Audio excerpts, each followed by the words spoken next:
નમસ્કાર. આજના આ ખાસ ઐતિહાસિક વિશ્લેષણમાં સ્વાગત છે. સ્ક્રીન પર ચમકતા આ સુવર્ણ અક્ષરો કોઈ સામાન્ય નામ નથી. રાસબિહારી બોઝ. આ એક એવું નામ છે જેણે બ્રિટિશ સામ્રાજ્યના પાયા હચમચાવી દીધા હતા. ઘણીવાર ઇતિહાસના પાનાઓમાં આ મહાન ક્રાંતિકારીને પૂરતું સન્માન નથી મળ્યું.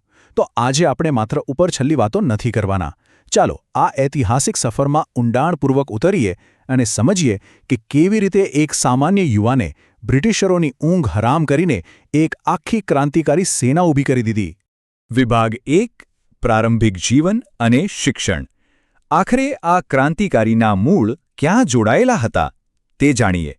25 મે 1886નો એ દિવસ બંગાળના સુબલદહ ગામમાં વિનોદ બિહારી બોઝ અને ભુવનેશ્વરી દેવીના ઘરે તેમનો જન્મ થયો. હવે અહીં એક બહુ રસપ્રદ વાત છે. તેમનું શરૂઆતનું ઘડતર તેમના દાદા કાલીચરણ બોઝની દેખરેખ હેઠળ ગામની જ પ્રાથમિક શાળામાં થયું હતું. પણ પછી કલકત્તાની ડ્યુપ્લિક્સ કોલેજ અને મોર્ટન સ્કૂલના અભ્યાસે તેમને શહેરી અને ક્રાંતિકારી વાતાવરણનો પરિચય કરાવ્યો. અને વાત માત્ર અહીં અટકતી નથી. જાણીને નવાઈ લાગશે કે તેમણે ફ્રાન્સ અને જર્મની જઈને મેડિકલ સાયન્સ અને એન્જિનિયરિંગની ડિગ્રીઓ પણ મેળવી હતી. મતલબ કે તેઓ માત્ર જિદ્દી ક્રાંતિકારી જ ન હતા, પણ બૌદ્ધિક રીતે પણ એટલા જ સજ્જ અને હોશિયાર હતા. આપણે સૌ જાણીએ છીએ કે ક્રાંતિની આગ ક્યારેય શૂન્યમાંથી નથી પ્રગટતી. ડુપ્લિક્સ કોલેજના તેમના આચાર્ય ચારુચંદ્ર રોય તેમના મનમાં ક્રાંતિનું પહેલું બીજ વાવ્યું. ત્યારબાદ અમરેન્દ્ર ચેટર્જી થકી તેઓ એક ખૂબ જ પ્રભાવશાળી નેતાના સંપર્કમાં આવ્યા, જતીન્દ્રનાથ મુખર્જી, જેમને ઇતિહાસમાં જતીન ભાઘા તરીકે પણ ઓળખવામાં આવે છે. આ બધા સંપર્કોએ રાસબિહારી બોઝને બંગાળના ક્રાંતિકારીઓના એક અત્યંત મજબૂત નેટવર્કનો અગત્યનો હિસ્સો બનાવી દીધા. હવે આવે છે વિભાગ 2 ભૂગર્ભમાં પ્રવેશ, એટલે કે બ્રિટિશ સામ્રાજ્યની નજરોથી બચાવ.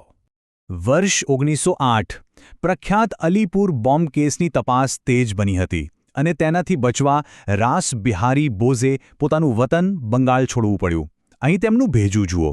એક તરફ તેઓ દહેરાદૂનની ફોરેસ્ટ રિસર્ચ ઇન્સ્ટિટ્યૂટમાં એક સામાન્ય ક્લાર્ક તરીકે એકદમ શાંતિપૂર્ણ નોકરી કરી રહ્યા હતા. કોઈને શંકા પણ ન જાય. પરંતુ બીજી તરફ આ જ સરકારી નોકરીની આડમાં તેઓ પંજાબ અને આજના ઉત્તર પ્રદેશના આર્ય સમાજના ક્રાંતિકારીઓને ગુપ્ત રીતે એકત્ર કરી રહ્યા હતા. બહારથી એક સીધો સાદો સરકારી કર્મચારી અને અંદરથી એક ખતરનાક ક્રાંતિકારી નેતા. રણનીતિ ખરેખર અદ્ભુત હતી. આગળ જોઈએ વિભાગ 3 હત્યાનું કાવતરું. સામ્રાજ્યના હૃદય પર સીધો પ્રહાર. કલ્પના કરો 23 ડિસેમ્બર 1912નો એ દિવસ. બ્રિટિશ ભારતની રાજધાની કલકત્તાથી દિલ્હી ખસેડાઈ રહી હતી.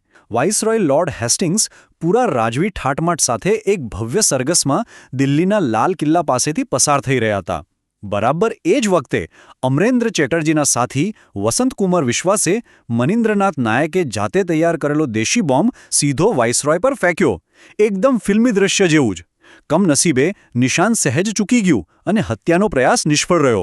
પણ આ ધડાકાએ આખા બ્રિટિશ સામ્રાજ્યને સંદેશ આપી દીધો કે ક્રાંતિકારીઓ ધારે તો બ્રિટિશ સત્તાના સર્વોચ્ચ અધિકારીને પણ નિશાન બનાવી શકે છે. બસ આ જબરદસ્ત ઘટના બાદ રાસબિહારી બોઝને તરત જ ફરાળ ખવું પડ્યું. વિભાગ 4 છદ્મવેશના નિષ્ણાત અને જાપાન તરફ પલાયન. હવે રાસબિહારી બોઝ બરાબર જાણતા હતા કે પોતાની અસલી ઓળખ એટલે કે વોન્ટેડ ક્રાંતિકારી તરીકે દેશની બહાર નીકળવું બિલકુલ અશક્ય છે. તો 1915માં તેમણે એક કમાલનો કિમિયો અજમાવ્યો. તેમણે ગુરુદેવ રવિન્દ્રનાથ ટાગોરના સંબંધી હોવાનો ઢોંગ કર્યો અને પ્રિયનાથ ટાગોર એવું નવું નામ ધારણ કરી લીધું. આ છદ્મવેશ એટલો તો પરફેક્ટ હતો કે ચાલાક બ્રિટિશ પોલીસ પણ તેમને ઓળખી ન શકી અને તેઓ સુરક્ષિત રીતે ભારતની સરહદો પાર કરીને છેક જાપાન પહોંચી ગયા. ખરેખર માસ્ટર માઇન્ડ. જાપાન પહોંચ્યા એટલે શું બધું શાંત થઈ ગયું? બિલકુલ નહીં. શરૂઆતમાં ત્યાંના અખિલ એશિયાઈ સમૂહોએ તેમને છુપાવીને આશ્રય આપ્યો. પછી વર્ષો વીતતા ગયા અને છેવટે 1923માં તેમને સત્તાવાર રીતે જાપાની નાગરિકતા મળી ગઈ. હવે છુપાઈને રહેવાની કોઈ જરૂર નહોતી. એટલે તેમણે એક લેખક અને પત્રકાર તરીકે જાહેરમાં નવું જીવન શરૂ કર્યું. પણ યાદ રાખજો, આ બધું માત્ર એક પડદો હતો. અંદર ખાને તો તેમનો એક જ ધ્યેય હતો, ભારતની આઝાદી. અને હવે તેઓ આ માટે વૈશ્વિક સ્તરે મોટું પ્લાનિંગ કરી રહ્યા હતા. અને હવે આવે છે વિભાગ 5 વૈશ્વિક ગતિશીલતા. ઇન્ડિયન ઇન્ડિપેન્ડન્સ લીગ અને આઝાદ હિન્દ ફૌજની રચના. માર્ચ 1942માં ટોક્યો ખાતે તેમણે એક અત્યંત મહત્વનું સંમેલન યોજ્યું. અહીં જ તેમણે ઐતિહાસિક ઇન્ડિયન ઇન્ડિપેન્ડન્સ લીગની સ્થાપના કરવાની જાહેરાત કરી અને એક રાષ્ટ્રીય સૈન્ય બનાવવા માટેનો પ્રસ્તાવ પણ મૂક્યો.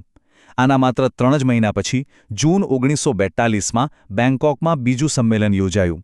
આ બેંકોક સંમેલનમાં એક બહુ મોટો અને નિસ્વાર્થ નિર્ણય લેવાયો. ભારતની સ્વતંત્રતા ચળવળનું નેતૃત્વ સંભાળવા માટે સુભાષચંદ્ર બોઝને જાપાન આમંત્રિત કરવાનો ઐતિહાસિક પ્રસ્તાવ અહીં જ પસાર કરવામાં આવ્યો હતો.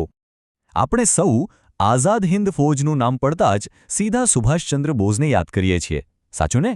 પણ ઇતિહાસનું એક એવું તથ્ય છે જે ઘણીવાર વિસરાઈ જાય છે. આ ભવ્ય સેનાનો અસલી પાયો રાસબિહારી બોઝે નાખ્યો હતો. હા, તેમણે શરૂઆતમાં કેપ્ટન મોહનસિંહની આગેવાની હેઠળ આઝાદ હિન્દ ફૌજની સત્તાવાર રીતે રચના કરી હતી. આ દર્શાવે છે કે તેમનું સંગઠનાત્મક કૌશલ્ય કેટલું જબરદસ્ત હતું. ઇતિહાસમાં એવી બહુ ઓછી ઘટનાઓ છે જ્યાં કોઈ નેતા ખુશીથી પોતાની સત્તા જતી કરે.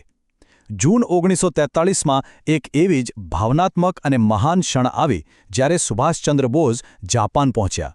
રાસબિહારી બોઝે કોઈપણ સ્વાર્થ વિના પોતાની આખી જિંદગીની મહેનત એટલે કે Indian independence league, Azad Hind ફૌજ અને સમગ્ર અગ્નિ એશિયાના ભારતીયોની આગેવાની એકદમ ખુશીથી સુભાષબાબુને સોંપી દીધી.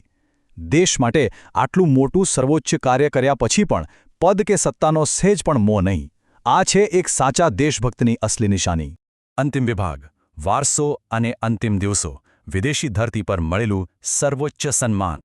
તેમના આ અદ્ભુત પ્રદાનની નોંધ માત્ર ભારતીયોએ જ નહીં પરંતુ ખુદ જાપાનની સરકારે પણ લીધી હતી. જાપાન સરકારે તેમને પોતાનું સર્વોચ્ચ રાષ્ટ્રીય સન્માન ઓર્ડર ઓફ ધ રાઇઝિંગ સન એનાયત કર્યું. પરંતુ અત્યંત દુઃખની વાત એ છે કે જે આઝાદી માટે તેમણે પોતાનું આખું જીવન હોમી દીધું તે આઝાદીનો સૂર્યોદય જોતા પહેલાં જ 21 જાન્યુઆરી 1945ના રોજ ટોક્યોમાં આ મહાન ક્રાંતિકારી યોદ્ધાએ અંતિમ શ્વાસ લીધા. ભારત માતાના એક વીર સપૂતની અવિરત યાત્રાનો વિદેશી ધરતી પર અંત આવ્યો.